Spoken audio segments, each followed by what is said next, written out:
We're learning something huge here. Brother, we put a program together, nobody showed up. Only 5 people showed up. It was such a failure. The whole program was a failure. 5 people. We put this whole program together. We threw out flyers. We made announcements. We stuck things in people's cars. We harassed people. We sent text messages that everybody hated. We flooded people's Facebook pages, and 5 people showed up at our program. What a total failure. Actually, you made all that effort not for the numbers to attend a program. You made all that effort as an act of worship to Allah. So it's already success. It's already success. If there's nobody in the hall, it's still a success, because you just put work in for Allah. You tried to do something from Aqimuddin. You tried to do that. That was for Allah. Nothing else should depress you. There's no reason for you to get depressed. Even the messenger is told, "La tahzan alayhim." Don't grieve over them. Don't worry about them. You just do your job. Dhakkir innama anta mudhakkir. You just keep reminding. Your job is just to remind. The kinds of things he has to hear, and he has this attitude, doesn't matter. Doesn't matter what these people say. I just have to do my job. That's what Allah is telling me. This is the mentality of a worker for Islam.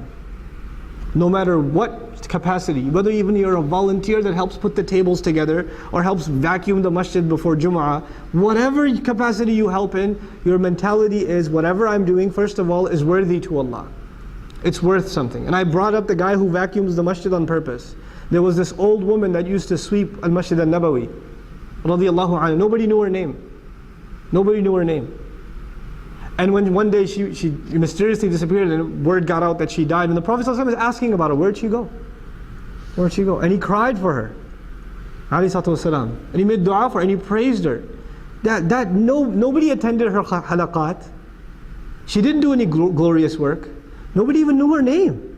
People didn't even know her name. And she is so successful that the Messenger of Allah ﷺ misses her presence.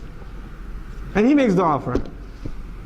Never think that what you're doing for deen is less. Oh, so you're not the president of the organization? Now what's the point then?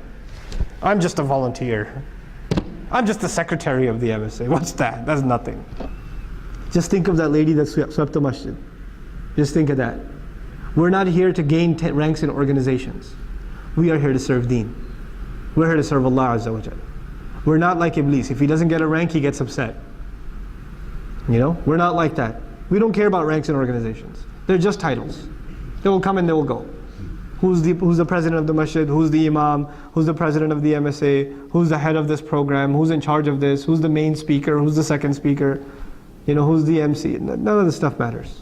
None of this stuff matters. At the end of the day, if we're all sincerely serving Allah, the guy standing behind the microphone and the guy sitting on, and doing work and helping put the program together, you don't even know who Allah is rewarding them more. Sometimes you have an Islamic convention and there's thousands of people coming to listen to a speaker. Everything's mashallah, the speaker did such a great job. The speaker didn't do anything. He got flown in, he stayed in a hotel, and he talked for 20 minutes.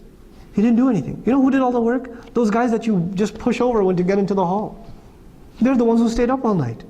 They're the ones who booked, made sure of all the arrangements that would happen. Nobody even cared. Nobody even knows their name. Nobody knows. They don't come up on stage and say, "By the way, you're welcome."